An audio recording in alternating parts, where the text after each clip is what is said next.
Here are the facts. These are 5 interesting facts about cleaning that I'm pretty confident that you've never heard before. When do you think the vacuum cleaner was invented? The vacuum cleaner was invented in 1901. All right, second, the average person spends how long cleaning in their lifetime?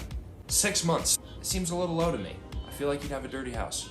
All right, 3, the world's largest mop was created in 2006 by the Swiffer Company. How big do you think it was?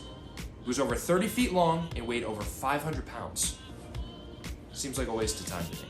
But it's interesting, I'd like to see it. Where do you think the term spring cleaning comes from? Obviously, you clean in the springtime, but where does the tradition come from? Well, in the Middle East, where it was a tradition to thoroughly clean and air out homes after the cold, long winter. Makes sense. It's pretty stuffy and gross. The strangest and most interesting. In some cultures, it is considered unlucky to sweep dirt or dust out the front door, as it is believed to sweep away good luck along with it. I guess you might not have a need to hire us anymore, because it's good luck to have all your dust and dirt. Comment below if you knew any of these, and be honest, because I'll know you're lying.